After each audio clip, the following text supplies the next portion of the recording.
Ah, finally there it is, Kira thought, recognizing the familiar house through the dense acacia trees. The street was as quiet as ever, with only the birds darting high in the sky, and a few elderly couples were seen in the neighbouring yards. Yes, the village was almost deserted. Young people were gradually leaving, searching for a better life, and only the old people were left to live out their days here. Like many others, Kira had moved to the city hoping for happiness, and for a time she believed she had found it. But then... The woman took a deep breath, tightened her grip on the suitcase handle, and dragged it towards the gate. Kira's heart swelled with emotion. Finally she would see her grandmother. Helena had raised her since she was 10, after Kira's parents perished in a fire at the farm where they worked. The elderly woman didn't watch television, preferring to listen to the old radio in the kitchen. It was her only source of information, along with the occasional phone calls from Kira. Helena hadn't wanted to use a phone at first, but when Kira showed her how easy it was to press a button and hear a loved one's voice, she agreed. "All right, give me that strange device," she had said. "I won't get any letters with any news from you otherwise." In the city, Kira decided to study accounting. She wanted to follow in her mother's footsteps. After graduating, she got a job at a retail chain and quickly caught the attention of the director, Gabriel Flores. Recently divorced and 15 years her senior, he was eager to get to know the young employee better. Kira never imagined that her boss was calling her to his office for reasons other than work. "You're so naive, Kira," he said one day after discussing her latest report. "What do you mean, Mr. Flores?" she asked, confused. "Surely you don't think I'm actually interested in these endless reports," he said. "You handle them perfectly well. I call you here just to spend time with you." "What?" Kira gasped in shock. "But I never gave you any reason to think—" "You know, Kira," Logan frowned, "all the previous accountants practically threw themselves at me once they found out about my wealth, but you act like you don't care at all, and that makes me curious and intrigued." "Well, I don't know anything about your wealth, and I don't want to," Kira stammered. Logan raised an eyebrow. "Really?" Logan didn't believe her. "Don't you want to live in comfort? Don't you dream of having your own home? Trip to the luxurious resorts and brand clothes?" "No," Kira said confidently. She didn't share that she lived in a modest rented apartment with a former classmate who worked diligently at a bank. Their evenings were simple yet fulfilling, spent sipping tea and sharing stories. At the end of each month, they would visit the post office together to send money back to their families. This quiet life brought Kira a sense of peace and contentment she had never dared to dream of back in her small village. Yes, she held back the details because she felt that Logan would definitely remain skeptical. His first wife, also from a humble background, had been dazzled by his wealth, and her extravagance had eventually wore him down. A man of modest habits, he had divorced her without granting her a single penny.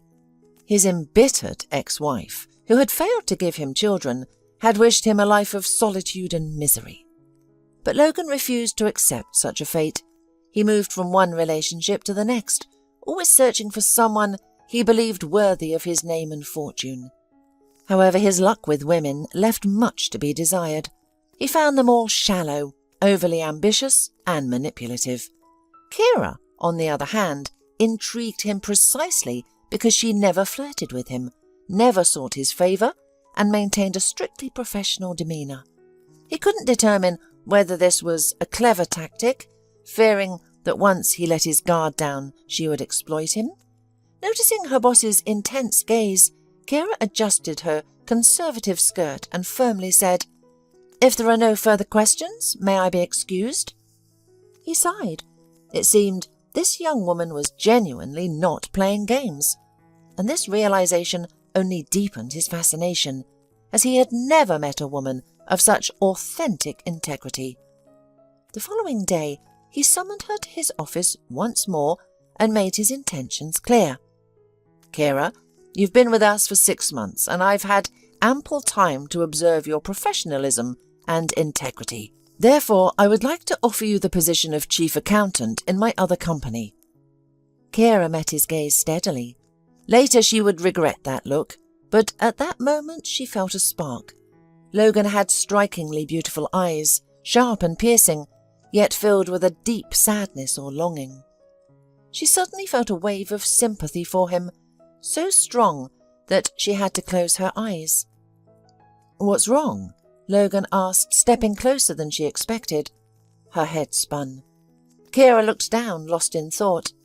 How long had it been since she had heard a caring male voice so close? Probably since childhood, since she became an orphan. And at that moment she yearned for this grown man to embrace her, to lift her up like a little girl and hold her close. And Logan, as if sensing her unspoken desire, ran his hand through her curly hair and whispered, "My little one." Their wedding, as the newlyweds wished, was simple. The most important thing for Kira was that her grandmother could be there to bless her granddaughter's marriage. Then they went on a vacation, and it was there that Kira began to notice an almost old-fashioned stinginess in her husband. They ate in the hotel cafeteria, and her husband wouldn't spend money on any additional entertainments. Other vacationers went to the city, spent money in shops and cafes, rode boats, jumped from towers and danced, but Logan and Kira strictly followed hotel schedules. Logan believed that additional expenses on vacation besides the trip itself were completely unnecessary, as the cost included everything needed. Soon it was revealed that in everyday life, Logan turned out to be no less stingy. Solemnly handing her the keys to the family safe, he established a routine. His wife had to put all her salary into this safe and account for every expense each evening. At first, Kira thought that he, as an adult, just wanted to teach her, being so young, to be thrifty, but then she realized it was just Logan's ordinary stinginess. Conflicts began to arise in the family. Kira didn't want to participate in scandals, so she tried to leave during arguments, but this extremely irritated her husband. "Don't you dare leave when I'm talking to you," he would shout, "or weren't you taught manners in your village?" "Logan, you're not talking, you're shouting, and I don't want to argue," Kira would reply, trying to ignore the humiliating remarks. "So you think the only solution is to bury your head in the sand like a penguin, instead of facing problems head-on?" Kira finally snapped, her voice trembling with frustration. "Just to let you know, it's not penguins that bury their heads in the sand, it's ostriches." And she stormed out of the room in tears, feeling both confused and deeply hurt. However, the final nail in the lid of the coffin of their marriage was Logan's refusal to help bring her grandmother to the city for surgery. Helena had been diagnosed with cataracts and desperately needed an operation in both eyes to avoid going blind. But when Kira brought up the need for help, Logan immediately accused her of trying to burden him with her relatives, as if he wasn't already supporting her, a woman who had brought nothing to the marriage. This time, Kira didn't argue. She simply packed her things and left. She had been saving money on the side for a while, ever since she realized her husband was incredibly stingy. Fortunately, she knew how to hide her savings as necessary expenses. By the time she left, she had enough to return to her grandmother. "Granny will definitely go to the hospital," she promised. That evening, Logan called. "Kira, I'm sorry you made this decision," he said without a hint of regret in his voice. "But I don't want us to be enemies, so let's stay civil people. I'll let you know when you need to come in for the divorce." Kira said nothing and hung up. "He's not a person. He's some kind of cold, soulless machine that only knows how to count money," she thought bitterly. "Not a drop of remorse or guilt. He's just sorry I made this decision." Indeed, it wasn't the family life she had imagined. Where was the love, tenderness, understanding and support she had read about in books? Where was the happiness? Or was it impossible to find happiness with a wealthy man. Maybe she was beneath Logan by social standards, and that was the problem. And now she had been living in the village for a month. One morning she decided to wash her grandmother's clothes. The weather was dry and warm, so soon their yard was filled with colourful blouses, dark skirts and patterned housecoats belonging to Helena, all hanging on lines strung between tall poles. Kira stretched and took a deep breath. Ah, the village air was wonderful. Suddenly she heard a knock at the gate and an unfamiliar male voice. "Hello, would it be possible to rent a room here?" She turned in surprise. A bearded stranger stood at the gate, smiling at her. "A room?" she repeated, taken aback. "I'm not sure. Let me ask my grandmother. Please wait here." The man smiled broadly and sat down on the bench by the gate. Kira rushed into the house. "Granny, there's a man asking to rent a room," she said. "What?" Her grandmother's poor eyesight made her scowl. "We don't need any vagrants here." "Granny, he doesn't seem like a vagrant," Kira said. "Oh, what do you know?" her grandmother snapped. "They wander around scouting places, and then they'll either steal everything or burn the house down." She walked to the gate, and the man, seeing her, stood up and greeted her by removing his straw hat. "Good morning, Ma'am. Could you tell me where I might find a place to stay around here?" he asked. "What brings you to our village? There's no work here, and most people have left. What are you looking for?" "I'm just travelling and wanted to see how people live in the countryside." "Oh, so you're a vagabond then? Now get off my property, please, before I call the local policeman." Kira looked at the man and shrugged as if to say, "What can I do?" But the man didn't seem offended. He just smiled and said, "Well, thank you for not chasing me away with pitchforks." Kira watched as he slung a light backpack over his shoulder and continued up the street, whistling. He doesn't seem like a genuine vagabond. His clothes are clearly second-hand, his sneakers are worn, and his backpack is dirty and grass-stained. He must sleep outdoors often. As Kira helped her grandmother with chores and chatted with her, she had almost forgotten about the morning's encounter. But that evening, their neighbour from the end of the street, Madison, came knocking. "Helena, I'm sorry to bother you so late, but I have a small favour to ask." "Helena, let Madison in." "What's the matter, Madison?" "You see, I've taken in a worker. A good man, serious. His name is Logan. He's been helping me around the house, chopping firewood and repairing the ladder to the attic. You know, I could never manage these things alone." Kira and Granny exchanged glances. They immediately knew who this worker was. "But what do you need from us?" Helena asked curiously. "His clothes, they were practically falling apart.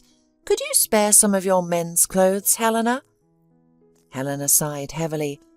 "Oh, Madison, you're too trusting. You let a stranger into your house. Aren't you afraid?" "Oh, what do I have to be afraid of? I've lived my life." "Please, Helena, don't be stingy," Madison asked again. Helena grumbled but rummaged through old trunks, where she still kept her husband's and son's clothes.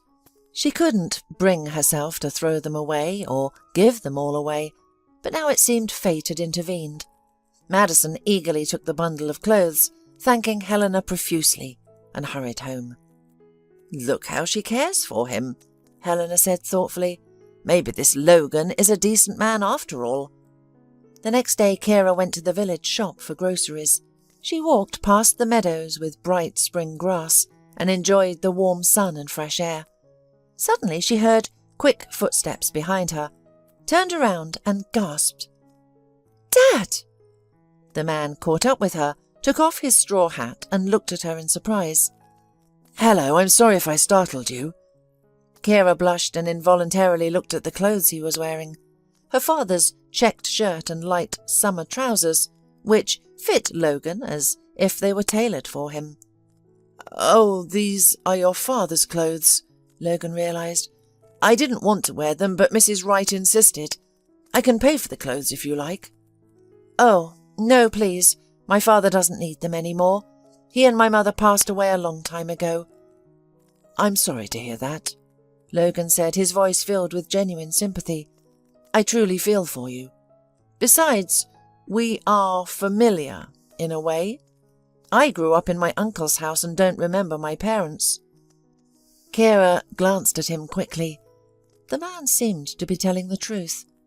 "So we're both unlucky then," she said. "Looks that way," Logan replied sadly. "But how did you end up in our parts?" Kira asked, changing the subject. "I told your grandmother the truth. I'm just travelling.